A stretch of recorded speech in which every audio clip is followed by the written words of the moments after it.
네, 안녕하세요. 농생태 운동의 개념과 배경, 실천 사례에 대해서 말씀드리게 된 농업농민정책연구소 여름의 송원규입니다. 만나뵙게 돼서 반갑습니다. 네, 다소 들어보신 분들 계시겠지만 농생태라고 하는 생소한 이야기를 좀 말씀드리게 되었는데요.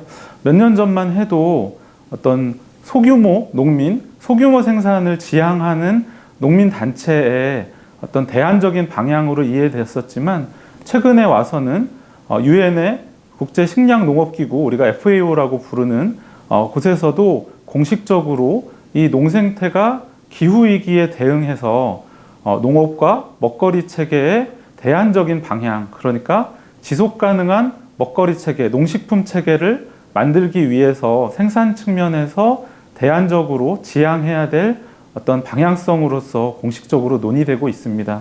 그래서 다소 생소하고, 제가 이제 농사를 실천하는 사람이기보다는 저는 이제 사회과학을 연구한 연구자다 보니까 이런 농생태 실천의 영농적 실천 방식보다는 큰 틀에서 농생태라고 하는 지향이 어떠한 사회적이고 환경적이고 그리고 경제적인 실천을 방향성을 잡고 있는가에 대한 그런 측면에서 주로 설명드리도록 하겠습니다.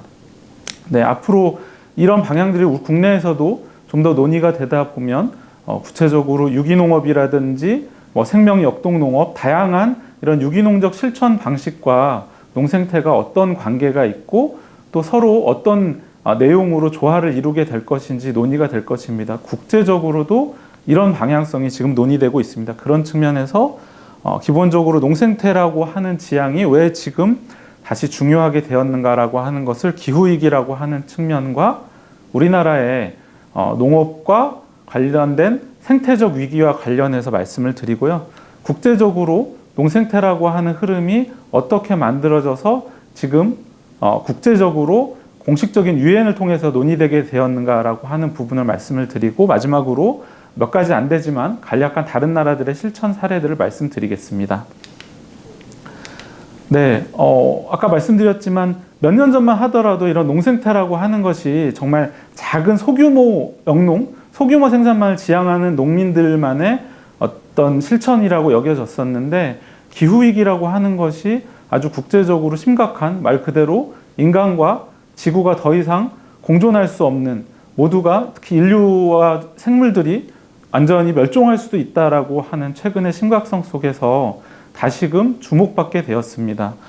그래서 공식적으로 여러 통계들을 통해서 확인되는 바를 보면 농업이라고 하는 것, 그리고 농업을 포함해서 먹거리가 생산되고 가공, 유통, 소비되고 또 버려지는 것까지를 포함하면 전체 우리 지구에서 배출되는 탄소 배출량의 약 26%를 농업과 먹거리에서 배출하고 있다는 연구가 나왔습니다. 이런 부분뿐만 아니라 좀 더 확장해서 우리가 상당히 가공과 유통하는 부분들이 거리가 멀어지고, 우리나라처럼 상당 부분을 수입되는 먹거리에 의존하고 있는 이런 나라들의 여건을 고려하면 훨씬 더 농업과 먹거리를 통해서 배출되는 탄소 배출량이 많다는 그런 연구 결과도 있습니다. 그래서 여기에서 슬라이드에서 보시는 것처럼 적게는 44%에서 많게는 57%까지도 농업과 먹거리를 통해서 배출된다라고 하는 그런 연구 결과도 있습니다. 특히나 이런 부분들은 크게 보자면 우리 농업 생산뿐만 아니라 먹거리를 가공, 유통하고 소비해서 버려지는 것까지 전반적인 부분을 살펴봐야 하는 것이고, 이런 측면에서 보자면 어떻게 생산하느냐도 중요하고 그것을 어떻게 소비하느냐도 매우 중요한 문제라서 오늘은 생산을 중심으로 한 농생태를 중심으로 말씀드리지만, 우리의 전반적인 먹거리의 체계, 생산부터 먹고 버리는 것까지 전반적인 것을 바꾸지 않으면 우리 지구의 기후위기는 벗어날 수가 없는 문제다라고 하는 그런 고민을 말씀드릴 수 있습니다.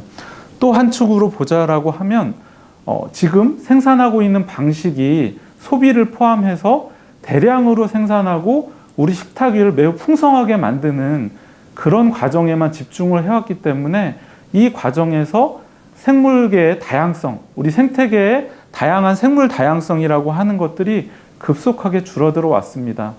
좀 딱딱한 용어로 이것을 우리는 산업적인 영농, 산업적인 농업이라고 부르는데요. 현재 인류가 소비하는 칼로리 기준의 먹거리가 75%나 되는 양이 12종의 식물과 5종의 가축 식축종으로부터 나오고 있습니다. 그만큼 아주 단작화되고 아주 소수의 효율적인 생물 품종만 우리가 재배를 하고 있다는 걸 알 수가 있습니다. 또 우리나라가 특히 심각하다는 것이 이 슬라이드에서 보시면 확인이 되는데요. 우리가 먹거리가 이동하는 거리와 그 얼마나 많은 먹거리, 중량이 어느 정도 이동하느냐에 따라서 푸드 마일리지, 즉 먹거리가 이동하는 거리를 계산을 하는 방법이 있습니다. 이 슬라이드 보시는 것처럼 우리나라가 매우 심각하게 높다는 것을 알 수 있고요. 비교적 연구가 좀 오래된 것이긴 하지만 특히 우리나라와 식량 자급률 측면에서 비슷하다고 이야기하는 일본과 비교해도 우리나라는 계속해서 먹거리 수입에 대한 의존도가 심각하게 높아지고 있습니다.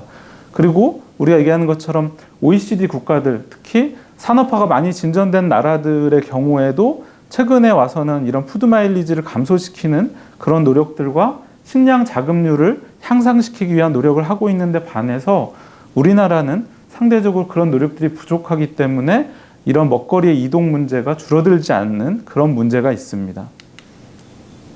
네.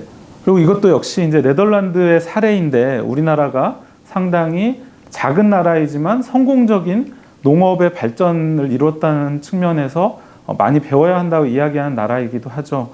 우리나라 연구 결과가 없어서 이 사례를 보여드리게 되는데 에너지 효율성 측면에서 지금의 우리의 생산 방식이 매우 비효율적이라는 것을 알 수가 있습니다. 1950년대만 해도 오히려 우리가 넣는 에너지, 즉 사람이 일을 하고 또 일부 농기계가 일하는 그 들어가는 에너지 대비로 산출되는 양, 즉 우리가 먹거리를 통해서 얻는 열량이 오히려 들어가는 것보다 나오는 게 조금 더 많거나 거의 비슷했습니다.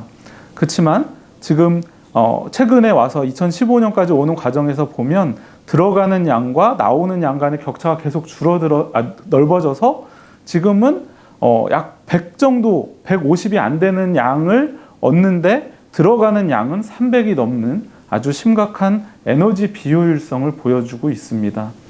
이런 농업은 다른 한편에서 보자면 지금의 우리나라의 친환경 인증 체계도 크게 다르지 않다는 문제점이 있습니다. 실제로 친환경 영농을 실천하고 계시는 여러분들께서 현장에서 더 많이 느끼시겠지만 아주 비싼 친환경 농자재와 이 비료 이런 것들을 넣기 위해서 오히려 투입되는 돈도 많이 들고 투입되는 물량도 관행농업 대비로 적지 않습니다. 즉 자재를 관행농업용에서 친환경 농업용으로 바꾸었을 뿐이지 들어가는 에너지 양이라든지 투입재 양 같은 것들이 좀처럼 줄어들고 있지 않다는 것이 지금의 우리나라의 친환경 농업 인증제의 실정이라고 할 수 있습니다. 이런 측면에서 관행농업을 중심으로 해서 우리나라의 생태적인 위기를 살펴보고 이런 측면들이 친환경 농업 측면에서도 문제가 있다는 것을 말씀을 드리고자 합니다. 아까 말씀드린 것처럼 상당히 몇 개 안 되는 그런 품종의 우리의 먹거리를 얻는 과정이 있는데 우리나라 같은 경우에는 아시다시피 열대 지역이나 이런 데에 비해서 훨씬 더 생물 다양성의 시작점이 많지 않습니다.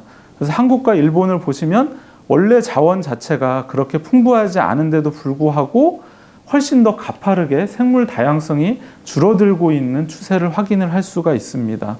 그만큼 우리나라의 농업이 매우 빠르게 발전을 했지만 다른 한편으로는 이런 생물 다양성의 손실을 감수했다는 것입니다.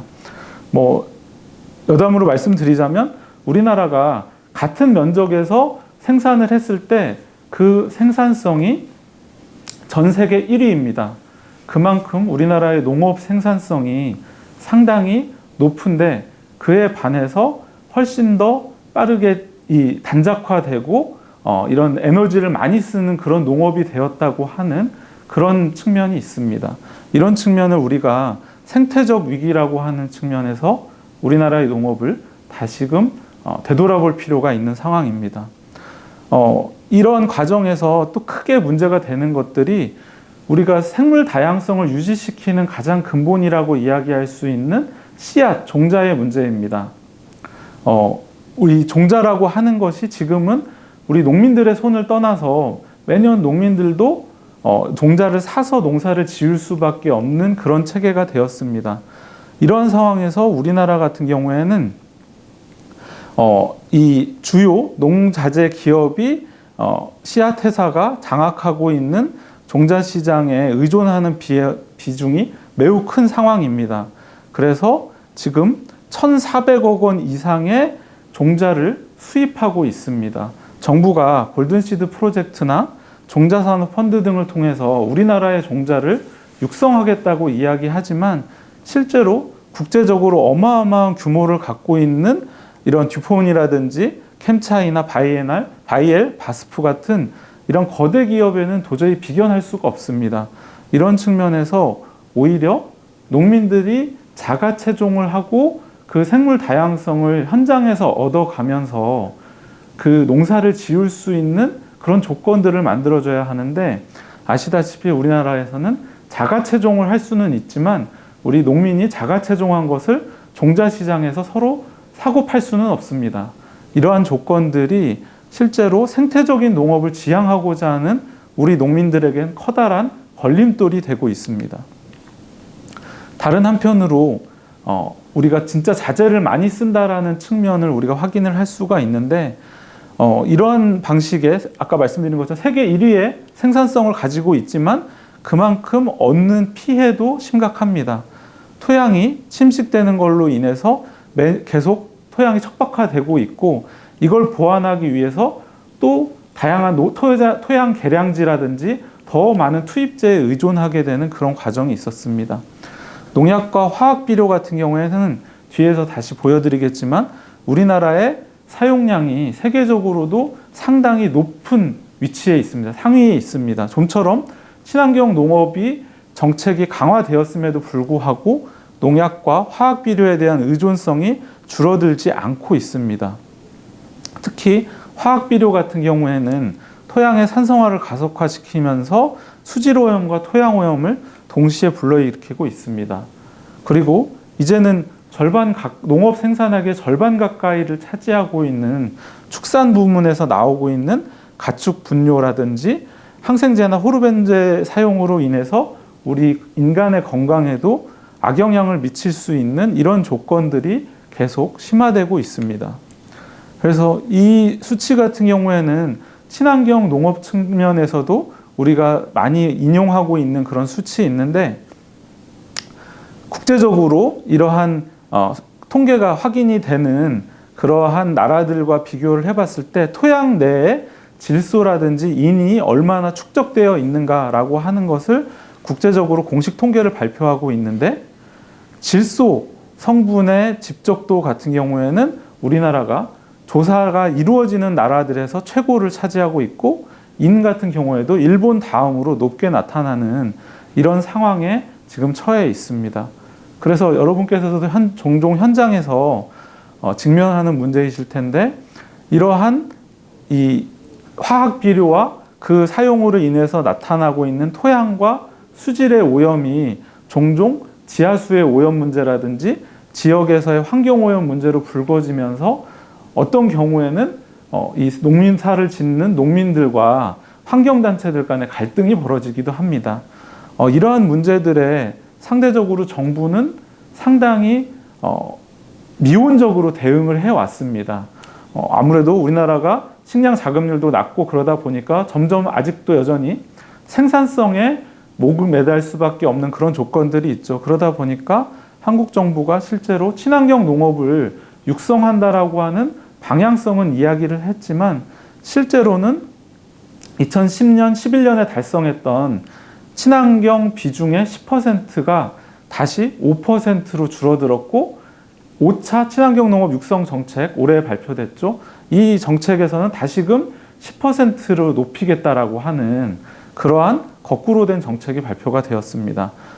이미 10%를 달성했었는데 그것을 다시 5%까지 퇴보하는 정책을 만들어 왔다가 이제 기후위기가 문제가 되니까 다시 친환경을 강화하겠다라고 하는 이런 정책의 일관성 없는 방향성이 친환경 농업이나 우리가 진짜로 기후위기에 대응해서 생태적이고 친환경적인 농사를, 영농을 발전시키는 데 상당한 걸림돌이 되고 있다고 보여집니다.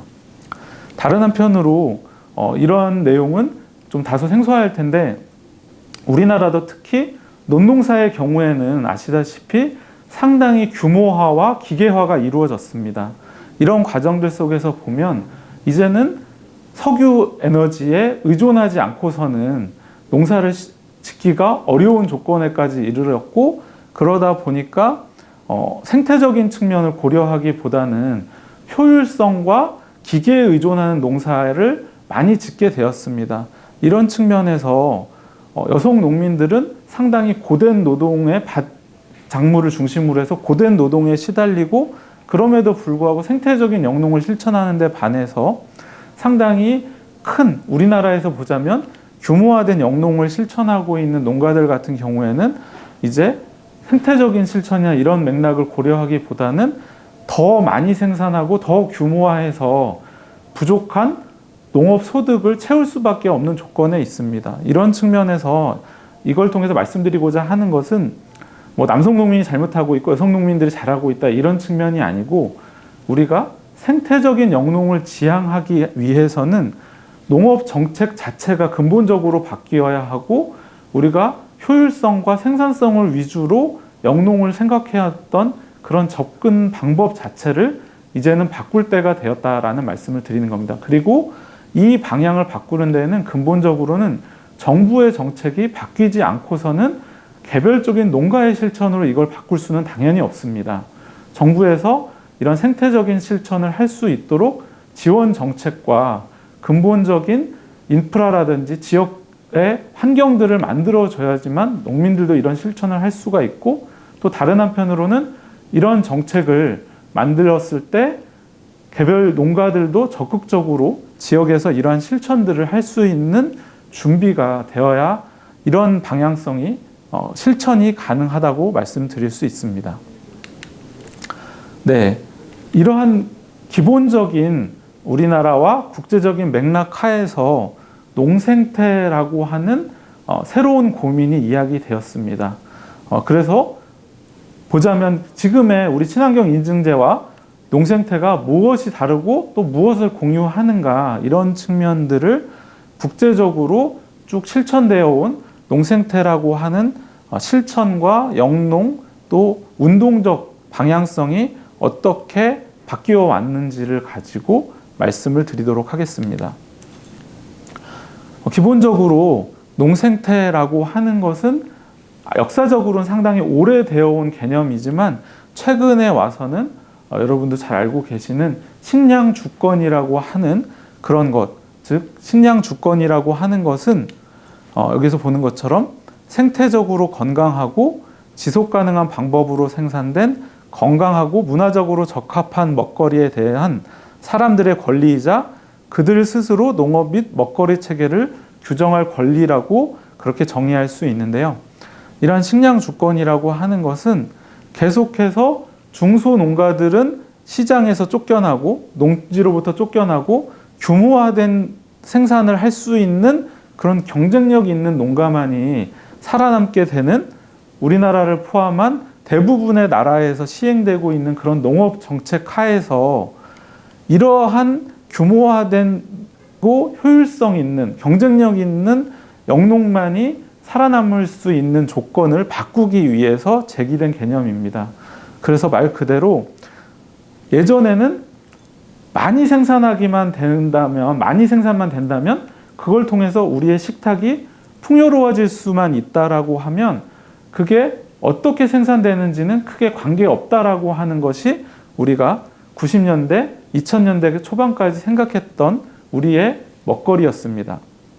하지만 기후위기라든지 지속가능성 같은 이러한 문제들이 우리 사회에 심각한 문제로 나타나게 되면서 누가 어디서 어떻게 생산했는지, 그리고 그 어떻게 된 것인지를 알고 있는 그러한 소비자, 우리 시민들이 자기 식탁 위에서 좀 더 건강하고 생태적이고 친환경적으로 생산된 먹거리를 소비하고자 하는 흐름들이 최근에 많이 확산되고 있습니다. 그런 측면에서 식량 주권은 말 그대로 좀 더 생태적이고 건강하게 생산된 먹거리를 생산해야 되고, 소비자들도, 우리 국민들도 그런 먹거리를 소비하기 위해서 노력해야 된다. 그래서 결국 생산자 농민과 소비자 시민이 그런 방식을 스스로 규정할 수 있어야 된다라고 하는 그런 접근 방법입니다. 그래서 기후위기에 대응하기 위해서는 이러한 것을 원칙으로 해서 우리가 먹거리를 생산하고 소비하는 체계를 바꾸자라고 하는 것인데요. 그런 측면에서 농생태라고 하는 것은 생산의 측면에서 이러한 체계를 만들 때 어떤 먹거리를 누가 어떻게 생산하느냐라고 하는 측면을 이야기하는 개념입니다.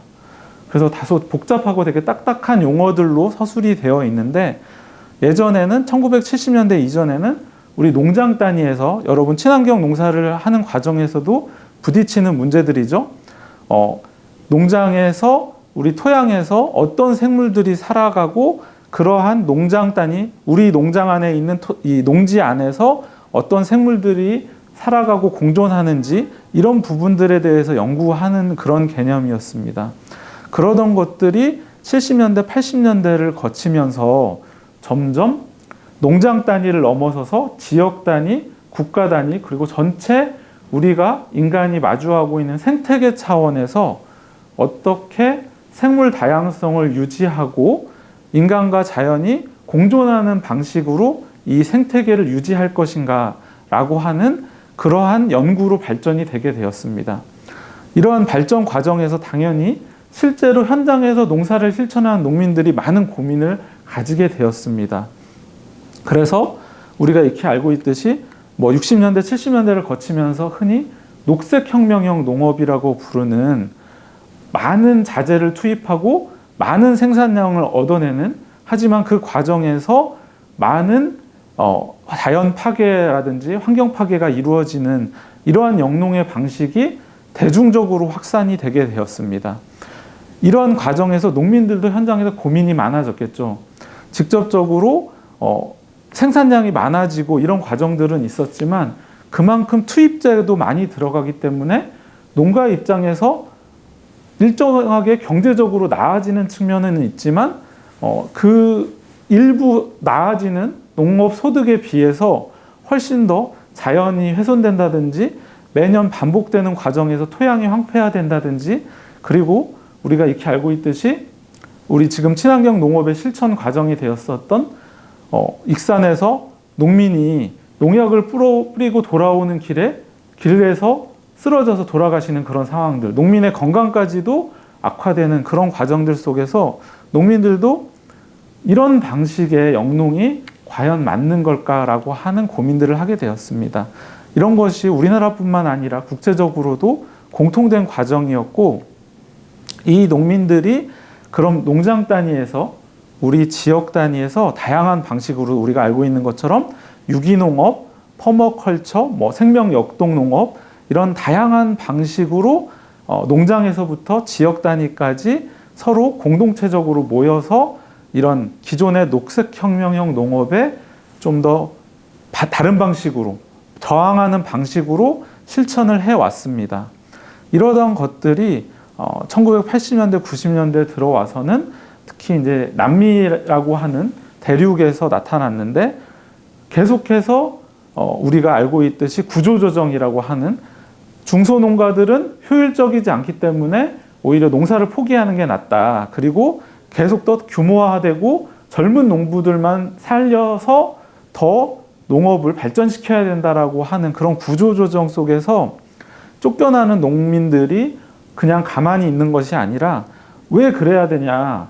오히려 녹색혁명형 농업이 가져오고 있는 폐해가 훨씬 더 만만치 않다라고 하는 고민 속에서 기존에 농민들이 가지고 있던 농업에 대한 기술들, 그리고 좀 더 친환경적이고 생태적인 실천들에 대해서 같이 고민하고 그런 녹색혁명형 농업에 같이 따라가는 것이 아니라 다른 방향으로 움직이는 농민들이 생기기 시작했습니다. 그러면서 이제 그 농장 단위에서 실천하던 것을 우리가 친환경 농업 운동을 우리나라에서 70년대, 80년대, 90년대 했던 것처럼 농생태 운동이라는 것을 현장에서 실천하게 되었습니다.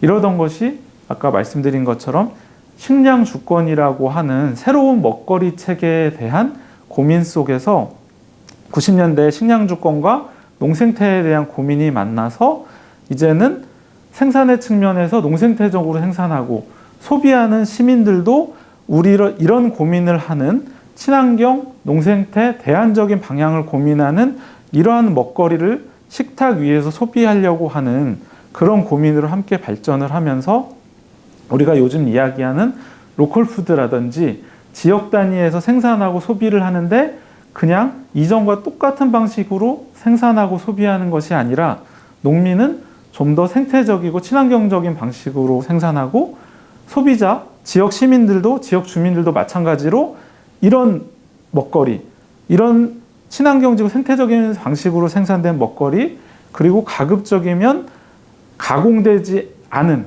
너무나 많이 가공돼서 그 과정에서 탄소 배출이 많은 그런 먹거리들보다는 좀 더 생태적이고 자연에 가까운 먹거리들을 소비하자라고 하는 그런 흐름들까지 이어지게 되었습니다. 그 과정에서 말씀드린 것처럼 최근에는 유엔의 국제식량농업기구에서 농생태가 앞으로 기후위기에 대응하는 하나의 중요한 영농의 방식이 되어야 한다라고 하는 논의가 공식화되었습니다. 그래서 최근 몇 년간은 농생태와 관련해서 대륙별로 아프리카, 유럽, 아시아, 아메리카 이렇게 대륙별로 어떻게 농생태적인 영농 방식을 지금의 우리가 먹거리를 생산하고 소비하는 방식 안에 포함을 시킬 건가라고 하는 대륙별 공부 모임도 만들어지고 있고 연구 모임도 FAO에서 운영을 하고 있습니다. 그래서 지금은 과학적 원리와 사회운동, 농업 현장의 개별 농민의 실천이었던 것이 하나로 묶여지면서 기후위기에 대응하기 위한 새로운 어떤 생산의 방식, 앞으로 우리가 지향해야 될 하나의 방향으로서 이야기되고 있는 그러한 과정까지 발전이 되었습니다. 그러면 농생태라고 하는 것이 기존에 우리나라에 실천하고 있는 친환경 농업, 친환경 인증제 혹은 국제적으로는 유기농업과는 무엇이 다른가라고 하는 측면을 말씀을 드려야 할 것 같습니다.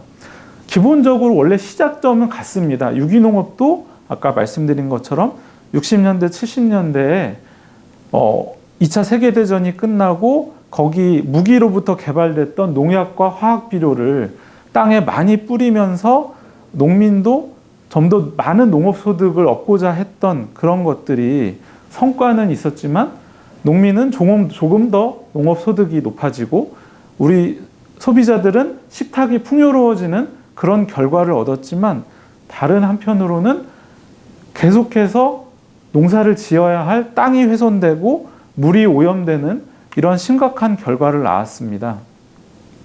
이런 과정에서 유기농업이 가졌던 고민이 바로 자연과 인간이 공생하는 방향으로 우리가 생산을 하고 소비해야 된다라고 하는 고민이었습니다. 그렇지만 지금의 대부분의 나라에서 있는 유기농 인증, 우리나라의 친환경 농업 인증제는 실제로 농민이 영농의 과정에서 어떤 방식으로 자연과 공생하려고 했는지, 어떤 방식으로 생태적인 농업을 실천했는지를 검증하지는 않습니다. 말 그대로 최근에 일부 바뀌기는 했지만 법의 개정을 통해서 말 그대로 농약과 화학비료 성분 같은 것들이 검출되었냐 안 되었냐 그 마지막에 사후 농약의 검출 결과만을 가지고 친환경이냐 아니냐를 판단하는 그런 과정에 있었습니다. 물론 일부 최근에는 그런 과정들을 반영하거나 그런 쓸 수 있는 자재의 목록과 아닌 목록들을 좀 더 강화하는 방식으로 일부 바뀌긴 했지만 결과적으로는 우리가 농가대안에서 이런 영농을 실천하는 과정이 좀 더 생태적이냐 아니냐는 따지지 않습니다. 그런 측면에서 농생태는 처음 유기농이 가졌던 원칙으로 돌아가야 된다라는 고민을 담고 있습니다. 그래서 자원을 재활용하고 손실을 최소화한다. 지금처럼 유기농사를 짓든 무농약 농사를 짓든 자재를 통해서 그 농사를 실천하고 검증을 받는 것이 아니라 그 말 그대로 재활용하고 최대한 스스로 이런 자재 같은 것들을 순환적으로 만들어 쓰는 그런 농사를 쓰자는 것이죠. 그래서 이 유기농 인증이나 친환경 인증이 지금은 해결하고 있지 못한 외부 투입제의 사용 최소화 문제를 다시 우리가 고민해야 된다. 투입제를 관행자재와 유기농 자재로 구분해서 쓰는 것이 아니라 외부 투입제 자체를 줄여야 된다라고 하는 고민을 가지고 있고요.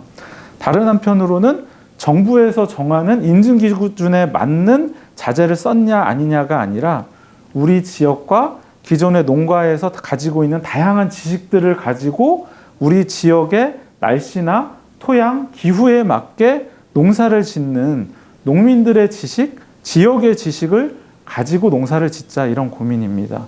그리고 많이 생산했냐 아니냐가 아니라 지역사회가 계속 지속될 수 있도록 그런 사회적이고 경제적인 측면에서 지속 가능하냐 아니냐라고 하는 그런 고민들을 갖고 있고요.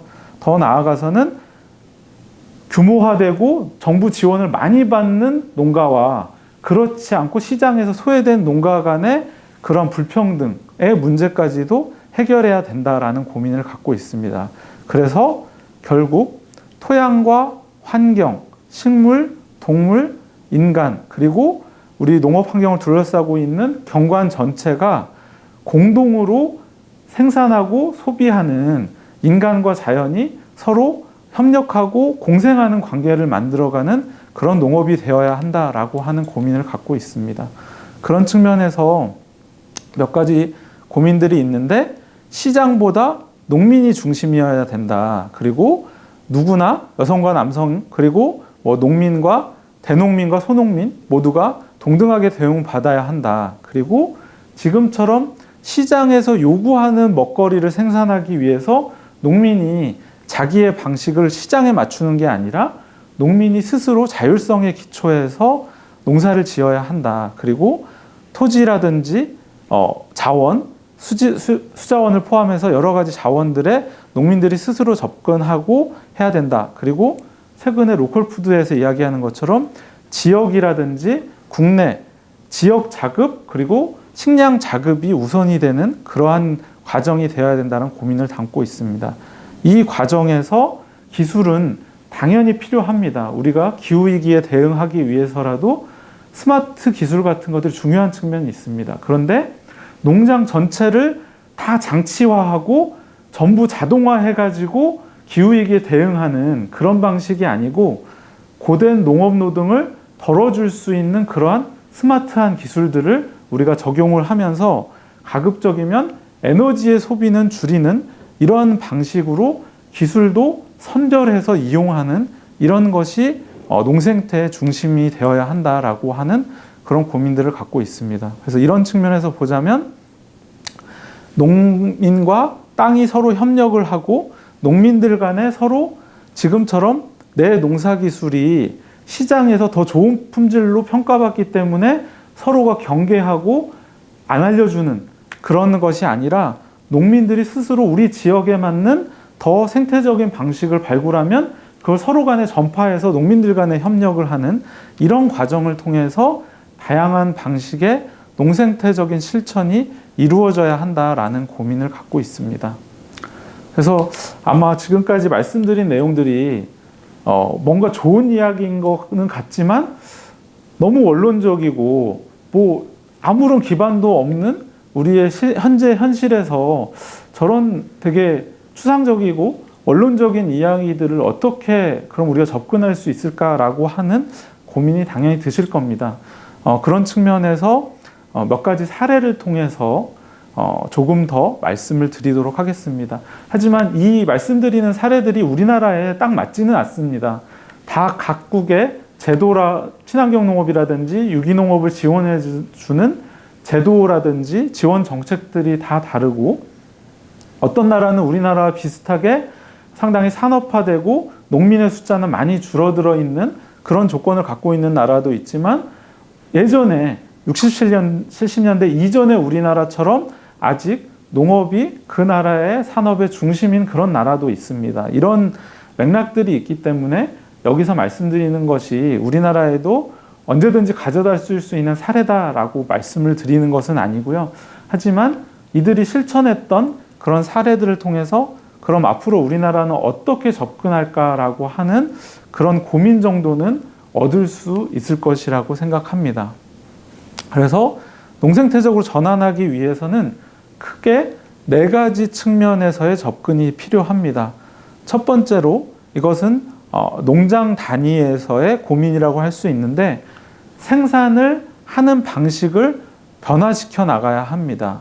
그래서 예를 들자라고 하면은 여성 농민들이 실천하고 있는 생태농업 실습소라든지, 그 지역 단위에서 같이 공동체적으로 모색하고 있는 토종 종자를 같이 채종하고 나누는 그런 모임들을 하고 있는 공동체들이 전국에도 여러 군데 있으신데요. 이런 식으로 기존의 생산 방식들을 어떻게 바꿔 나갈 것인가라는 것을 또 실험하고 바꿔나가는 농장 단위의 실천이 있습니다.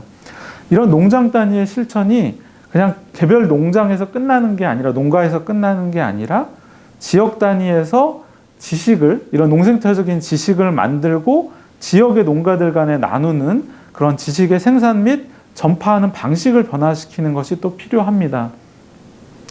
아시다시피 지금 우리나라의 기술의 전파라고 하는 것은 정부의 농촌진흥청이나 농업과학원 같은 데서 기술을 만들어내고, 그것이 도 단위의 농업기술원, 지역 단위의 농업기술센터, 그리고 농협의 그 기술을 전파해주는 우리의 지도원들, 이런 과정을 통해서 일정하게 보자면 위에서부터 아래로 수직적으로 내려오는 그런 농업기술의 전파가 이루어지고 있습니다. 반면 농민들 간에는 이런 농사의 방식이나 이런 것을 자주 서로 전파해 주기를 잘 않습니다. 왜냐? 이 기술 자체가 내가 시장에 나갔을 때 내가 생산한 농산물의 품질을 높게 유지하고 다른 농민과 비교했을 때 내 생산물을 차별화하는 수단이기 때문에 이런 지식을 나누는 것 자체가 일정하게는 별로 좋다고 생각하지 않는 경향이 있죠. 하지만 앞으로 우리가 기후위기라고 하는 그러한 큰 위기에 대응을 했을 때는 이러한 더 지속가능하고 더 생태적이고 친환경적인 영농 방식을 생산하고 서로 주변 농가들과 나누는 것이 일상적으로 이루어져야 합니다. 물론 이것을 위해서는 당연하게 제도가 뒷받침을 해줘야 됩니다. 그래서 4번째를 먼저 말씀을 드리겠는데, 지금의 방식이 아니라 농가들 간에 서로 더 생태적이고 친환경적인 영농 방식을 개발해내고 그것을 주변 지역에서 나누는, 이런 것들이 아무런 대가 없이 이루어지는 것이 아니라 정부나 이러한 지역 단위에서의 정책 지원을 통해서 더 생태적인 실천을 하는 그런 공동체, 그런 농가들에게는 그것에 대한 보상을 일정하게 하고, 그것을 정부나 지역의 농업기술센터 같은 곳에서 더욱더 다른 농가들에게 전파시킬 수 있도록 제도적 틀을 바꾸는 것이 필요합니다. 이런 제도적 틀의 변화에는 기업에 대한 규제 문제도 한편으로는 포함이 되어 있습니다. 지금처럼 종자를 기업이 갖고 있는 특허권, 농민들에게 기업이 갖고 있는 특허권을 판매하는 식으로 기업이 자신의 이윤을 추구하는 것을 막지 못하면, 우리가 순환적이고 생태적인 영농을 할 때 종자라든지 자재에 대한 기술 같은 것들이 기업의 특허로 묶여 있기 때문에 이러한 농민들 간의 전파라는 것을 할 수가 없습니다. 이런 측면에서 농민들 간의 기술을 만들어내고 전파하는 것을 다른 한편으로는 기업이 가로채거나 혹은 기업의 특허권으로 활용하지 못하도록 기업을 규제하는 것까지 함께 제도적으로 바꾸는 것이 필요합니다.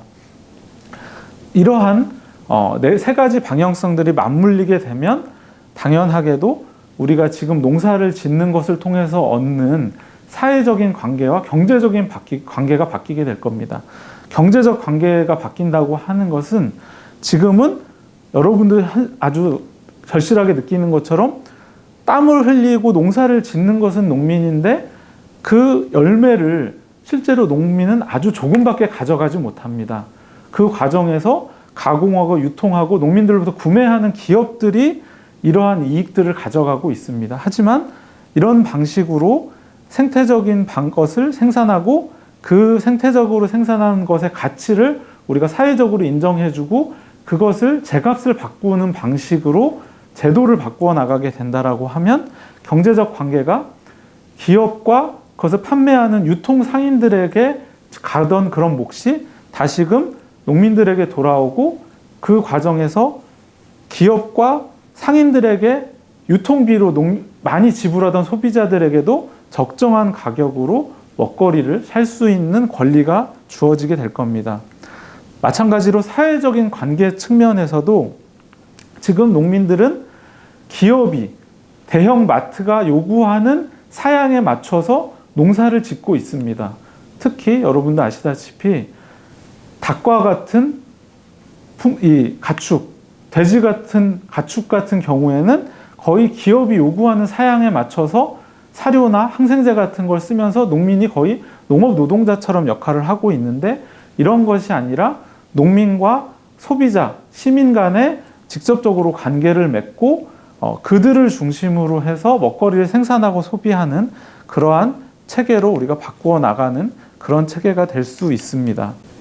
네, 이렇게 큰 틀에서 생산 방식 그리고 이러한 기술을 서로 농민들 간에 지역에서 전파하는 그런 방식 그리고 그것을 뒷받침해주는 정부의 제도를 만들면 이것이 지금처럼 농민이 기업과 대형 마트가 요구하는 방식으로 생산하는 그런 것이 아니라 생산하는 농민과 그걸 소비하는 지역민들 간에 서로를 존중하고 그런 과정에서 이들을 중심으로 먹거리를 생산하고 소비하는 그래서 기업은 그 과정에서 지금처럼 더 많은 이윤을 가져가는 게 아니라 적정한 수준에서 이 먹거리를 전달해주는 그러한 유통의 역할자로서만 기업의 몫을 가져가는 이러한 사회적이고 경제적인 관계의 변화가 나타나게 될 겁니다. 물론 이런 과정들이 결코 쉽지는 않을 겁니다. 하지만 아까 말씀드린 것처럼 지금의 기후위기라고 하는 것은 우리가 이런 과정을 미루고 10년, 20년에 걸쳐서 바꿀 만한 그런 여유를 주고 있지 않습니다. 이런 측면에서 국제기구인 유엔에서조차 농생태라고 하는 방식을 기후위기에 대응하는 새로운 생산과 소비의 방식 안에 포함시킬 것을 공식적으로 논의를 하고 있습니다. 이런 측면에서 우리나라에 바로 적용할 수는 없지만 다른 나라들의 사례를 통해서 이러한 고민들을 우리나라에서 어떻게 만들어 갈까라고 하는 부분을 조금 시사점을 얻을 수 있을 것입니다. 이 프랑스에는 바이오밸리, 그러니까 유기농 지역이란 뜻이죠. 바이오밸리라고 하는 사업이 있습니다. 그래서 드론밸리라고 하는 지역에서 이러한 유기농과 공공급식, 지역 농업과 지역 에너지를 지속 가능한 방식으로 바꾸려고 하는 시도를 시작을 했습니다. 그래서 상당히 일찍부터 이런 고민들을 풀어온 지역인데요. 다른 한편으로 이런 방향성 자체가 농업뿐만 아니라 지역 자체를 지속 가능한 지역으로 전환하기 위한 노력의 일환으로서 이런 것들이 추진이 되었습니다. 그래서 2020년에 20%, 2040년까지는 지역 자체의 에너지 소비를 50% 이상 줄인다라고 하는 고민을 하고 있고요. 그래서 농업 분야 전체를 50%를 유기농업으로 전환한다라고 하는 계획을 수립을 했습니다. 이게 벌써 2020년 작년이었는데 제가 찾아봤지만 아직 이 결과가 어느 정도 수준으로 나왔는지는 확인을 못했기 때문에 일단은 2010년 정도에 세웠던 목표를 중심으로 말씀을 드리는데요. 그래서 이거를 그러면 농민들이 이렇게 유기농으로 전환을 했을 때 우리가 당연히 고민하는 것처럼 판로가 있어야지 농민도 전환할 수 있다라는 고민을 하셨겠죠? 당연히 그래서 유기농과 이 지역 먹거리를 중심으로 해서 공공급식, 학교를 포함한 지역 시설의 먹거리를 80% 이상 유기농과 지역산으로 공급한다라는 계획도 함께 포함을 했습니다. 이런 측면에서 아까 에너지를 줄이는 것과 마찬가지로 병행해서 에너지를 재생에너지로 바꾼다라고 하는 계획을 세웠고요. 2020년까지 25%지만 2040년까지는 석유에너지가 아니라 저 100%를 재생에너지로 바꾸겠다라는 계획을 포함을 했습니다.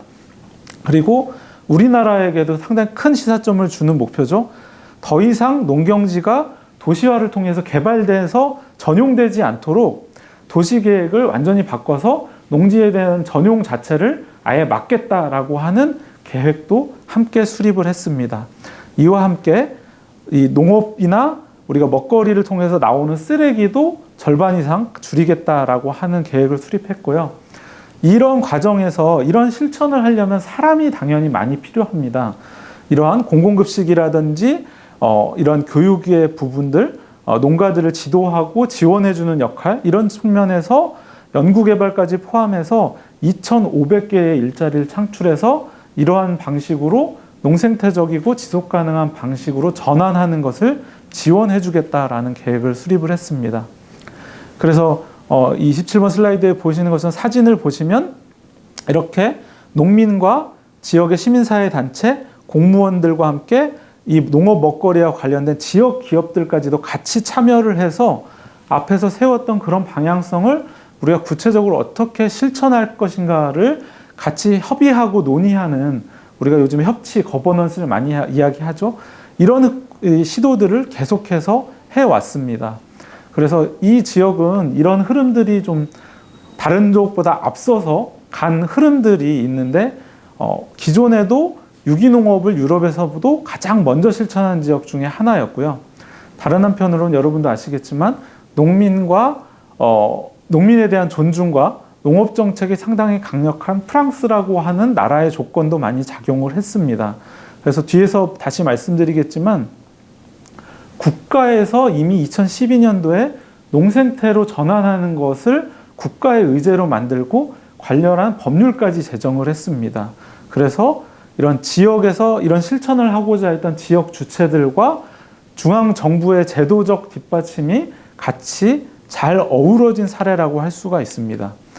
그래서 이 흐름이 그 지역의 흐름을 정리해서 보여주는 그런 그림인데요. 처음에 유기농업과 농생태를 70년대에서부터 90년대까지는 지역의 농민들의 자발적인 실천이자 운동으로서 해왔습니다. 그러던 것이 유기농업에 대해서 본격적으로 투자를 해야 된다라고 하는 프랑스의 정책이 정착되면서 이 프랑스 정책 차원에서의 유기농업에 대한 투자가 90년대에 이루어지게 됩니다. 이러면서 유기농업 운동도 이러한 유기농업의 이 지자체 차원, 프랑스와 지자체 차원의 유기농업 투자와 맞물리면서 우리 지역의 생산을 장기적으로 유기농업으로 바꾸자라고 하는 흐름이 형성이 되었습니다.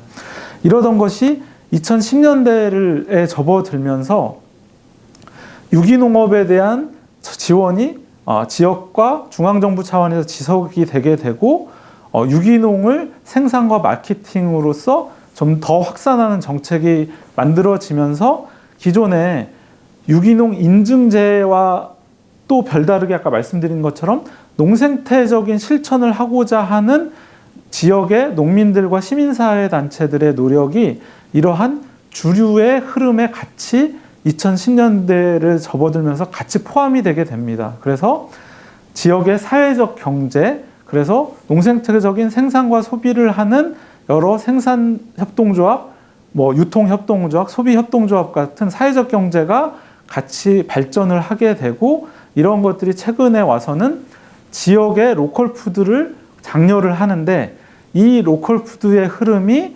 농생처적인 흐름과 실천과 이어지는 방식으로 지원을 하는 그런 정책으로 변화가 되었습니다. 이렇게 과거에는 관행농업으로부터 시작되었던 흐름이 어떻게 유기농, 우리나라로 보자면 친환경 농업 인증제죠. 친환경 농업 인증제로 갔다가 아래부터 시작된 농생태와 함께 맞물리게 되었는가라고 하는 것을 보여주는 그림인데, 지금 우리나라 같은 경우에도 다양한 지역에서 여러 가지 명칭으로 기존의 친환경 인증제에 포괄되지 않는 더 생태적이고 친환경적인 실천을 하려고 하는 농민들의 노력이 있습니다. 그 노력도 여러분도 아시는 뭐 여러 가지 생협 생산자 조직이라든지 어떤 특정 지역의 생산자 모임이라든지 이런 곳들에서도 되고 있고, 친환경 생산자들 안에서도 서로 다양한 교류와 모임들이 이루어지고 있는데, 이렇게 기존의 정책 안에 어떻게 녹여낼 것인가라고 하는 측면에서 우리나라에 맞는 실천을 하는 것이 필요한데, 프랑스에서는 이러한 실천이 실제로 가능했던 이유가 바로 국가 차원의 법률의 제정에서도 상당히 큰 힘을 받았습니다. 그래서 농업과 농식품 그리고 산림의 미래를 위한 법률이라고 하는 이것을 이 안에 용어에 이 법률 자체의 명칭에 농생태가 들어가 있지는 않지만, 이것을 프랑스의 시민사회 운동에서는 이걸 농생태법이라고 부르는데요. 왜 그러냐면 1조에 이 내용이 포함이 되어 있습니다. 공공정책, 즉 농업과 먹거리를 위한 공공정책은 경제적, 사회적, 환경적 그리고 위생적인 실천을 결합하는 농생태적인 체계를 촉진해야 한다라고 하는 내용이 들어있고, 왜 이런 걸 촉진하냐, 기후변화에 대응하기 위해서 앞으로 농업 생산과 소비를 이렇게 바꿔야 한다라는 고민이 들어있고요. 그래서 아까 같은 그런 드론밸리의 지역 사례를 이 3조에 의해서 지원을 해주고 뒷받침을 해줍니다. 그래서 농민들이 스스로 이런 생태적이고 어떤 사회 경제적으로 농민들의 권익을 보호하면서도 기후위기와 어떤 생태위기에 대응을 하기 위해서 노력을 할 때, 농민들이 공동체나 연구 모임, 이런 실천의 집단을 만들면 그러한 연구가 농민들이 실천적으로 할 수 있도록 적극적으로 지원해주고, 이러한 농민들의 집단 안에서 만들어진 지식 그리고 그런 실천의 사례들을 지자체나 정부가 적극적으로 확산해 준다라고 하는 것이 이 농민들의 공동체, 농민 이해 집단이라고 하는 명칭을 지원해 준다라고 하는 3조 안에 포함이 되어 있습니다. 이런 것을 통해서 지역들이 직접적으로 실천하고 활동할 수 있는 제도적 기반을 만들어준 사례라고 할 수가 있습니다. 두 번째 사례는 중국인데, 아시다시피 중국은 아직 물론 경제적인 수준에 있어서는 이제 세계 2위권으로 도약했지만, 국가 내부적으로 보자라고 하면 농업이 여전히 상당 부분을 차지하고 있는, 일정하게 보자면 이제 과거에 우리나라 개발도상국이던 시절에 흐름이 있기 때문에 우리나라하고 좀 맞지 않는 측면은 있습니다. 하지만 어쨌든 상당히 사회주의 나라 국가임에도 불구하고 시장적인 정책이 많이 수립된 조건 하에서 지역 단위에서 협동조합이라고 하는 방식을 통해서 이러한 생태적인, 농생태적인 방식을 실천하려고 한 사례입니다. 푸안에 농촌공동체 협동조합을 만들어서 농민들에게 이 농약이나 이런 것들에 대한 의존도를 좀 더 줄이고 농민들의 권익을 보장해주고 하자 하는 방향으로 협동조합을 운영을 하고 있고요. 우리가 상당히 현장에서 중요하게 생각하는 2010년부터 일반 농산물보다 20%에서 30% 높은 가격에 이 협동조합에서 이런 생태적인 실천을 하는 그런 농민들과는 계약 재배를 해서 높은 가격을 보장해주는 그런 정책을 협동조합에서 실천을 하고 있습니다. 이런 노력이 이루어지다 보니까 중국도 우리나라 못지않게 젊은 세대들이 이미 도시로 많이 유출이 되었는데, 이 협동조합 안에는 젊은이들이 적극적으로 활동하고 있는 그런 흐름들이 나타났습니다. 그래서 이러한 협동조합이 무엇을 지향하는가, 생태적인 영농을 통해서 공공서비스, 지역사회에서 돌봄이라든지 먹거리 보장이라든지 문화적인 교류라든지 이런 것들을 함께 이루어 나가고요. 이 생산되는 것을 도시와 농촌 간의 통합, 즉 생산하고 소비하는 직거래나 이런 것들을 통해서, 또 기존의 유기농 인증제 방식이 아니라 생산자와 소비자가 함께 참여하는 참여 인증 체계를 통해서 도시와 농촌 간의 교류를 강화하는 그런 흐름이 있습니다. 그래서 이것 안에서 기존에는 지자체나 정부가 해야 될 금융 서비스, 소규모나 중농가 같은 경우에는 금융적인 지원, 그런 자금을 확보하기 쉽지 않은데 이러한 자금을 협동조합에서 또 같이 모아서 어떤 신용협동조합과 같은 역할을 하는 거죠. 이런 것까지 함께하는 그러한 실천들을 만들어 가면서 이 지역 차원에서 농생태를 만들어 가고 있습니다. 이것은 우리나라에서도 여러 가지 이런 생태적인 실천을 하고 있는 지역 단위에서 이미 나타나고 있는 사례라고 말씀드릴 수 있겠죠. 다만 이런 측면에서 그것을 농생태로 지칭하느냐 아니냐라고 하는 차이가 있을 겁니다. 인도의 사례는 이것도 이제 우리나라에 단순히 대입하기엔 상당히 어려운 사례이지만 인도에서 대규모 지진이 있었던 1993년도에 마하슈트라 지역에서 여성 농민들이 아래로부터 좀 자율성을 가지고 시장이나 자재에 의존하지 않는 그런 농업을 실천하려는 노력을 했습니다. 이러한 실천들이 인도라고 하는 특수한 국가적 조건 하에서 상당히 이제 잘 뒷받침이 된 조건이 있는데 인도 같은 경우에는 아직 공공분배 체계라고 하는 것이 남아 있습니다. 그래서 최소한의 먹거리 자급 혹은 굶어 죽지 않을 정도의 최소한의 수준의 식량을 이렇게 배급 체계를 통해서 국가에서 지원을 해주고 있는데 이러한 지원의 과정에서 보자라고 하면 소농들에게 일정하게 이런 과정을 통해서 생산한 것을 소비할 수 있는 체계를 만들어주는 그런 과정이 나와 있습니다. 그래서 이러한 배급 체계가 기초식량, 밀이나 쌀 같은 주식에 대해서 지원을 해주면서 주민들이 먹거리와 영양에 대해서 보장이 좀 더 개선되도록 하는 그런 과정들이 있었고요. 이러한 배급 체계를 활용을 해서 이 배급 체계 안에 지역의 자율성을 가진 소농민들이 생산한 기장이나 소수 같은 이런 곡물들이 이런 배급 체계 안에 들어가서 농민들에게는 일정하게 생계를 위한 소득을 보장해주고 지역민들에게는 이러한 먹거리가 공급될 수 있도록 하는 그런 노력을 시도를 한 것입니다. 그래서 특히 여성 농민들이 이러한 실천을 하게 된 이유는 상당히 이제 농촌에서 차별을 받고 있는 그런 흐름들이 있었기 때문에 우리는 더 규모화하고 이 비싼 투입재를 쓰지 않는 농업을 하지 않고서도 자립하고 자급을 하는 그런 농업을 할 수 있다는 고민 하에서 인도로 보자면 아주 작은 규모죠. 0.4헥타르라고 하는 아주 작은 규모를 통해서 서로 자립하고 자율성 있는 농업을 하려고 하는 그런 실천을 했습니다. 그래서 이런 흐름들이 지역에서 공동체들에게 전파가 되면서 어떤 농생태 운동으로 발전을 하고 있는 그런 사례로 나타났습니다. 네, 이런 사례들이 들으셔서 아시겠지만 우리나라에 당장 주는 시사점은 그렇게 크지는 않지만 우리나라에서도 이제 이런 고민들이 많이 있습니다. 아까 말씀드린 것처럼 여러분도 아시는 것처럼 지역 단위에서 어떤 생태적이고 친환경 농업을 고민하는 농민들의 집단이 있기도 하고 그것이 친환경 생산자 조직 안의 공동체이기도 하고 그 생협의 생산자 공동체 안에서 그런 흐름이 나타나기도 합니다.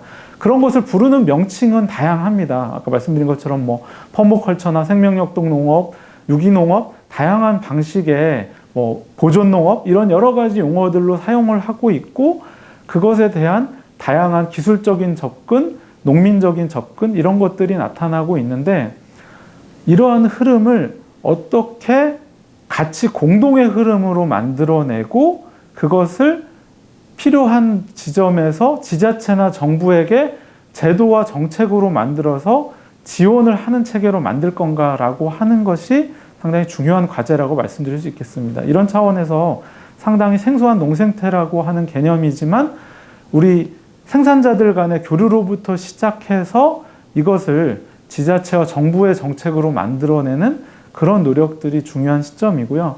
아마도 몇 년 안에 계기들은 주어질 것입니다. 아까 말씀드린 것처럼 국제식량농업기구 안에서 농생태를 어떻게 실천할 건가 그것을 기후위기에 대응해서 농생태라고 하는 것이 어떤 의미를 갖고 있고 생산성은 어느 정도이며 그것을 사용하면 뭐 농민들의 소득이 줄어든다거나 아니면 탄소 배출은 어느 정도 줄어든다거나 이런 식의 구체적으로 수치나 경제적인 측면, 사회적인 측면에서 농민들에게 혜택이 가는 건 어떤 거고 그 농민들이 혹시라도 생산량이 줄어들거나 어려움을 겪게 된다라고 하면 기술적인 측면이나 여러 가지 측면에서 그것을 어떻게 정책적으로 지원해 줄 건가 이런 측면들이 지역 단위에서 여러 나라들 간에 논의가 되고 있습니다. 이런 것들을 한국에서는 어떻게 실천할 수 있을지 우리도 몇 년 안에 아마도 계기가 주어질 텐데 그때를 위해서 아래에서부터 준비해가는 그런 것이 중요한 시점이 아닐까. 그런 측면에서 다소 생소하고 어렵게 느껴지는 이런 내용들이지만 이것을 또 저와 같은 연구자가 아니라 농민의 언어로 이러한 내용들을 우리가 어떻게 풀어낼 것인가 하는 것을 함께 현장에서 같이 고민하고 또 그런 내용들을 저와 같은 연구자들에게도 다시 제기하고 같이 논의할 수 있는 이런 계기들이 많이 만들어졌으면 좋겠습니다. 긴 시간 강의 들어주셔서 감사합니다.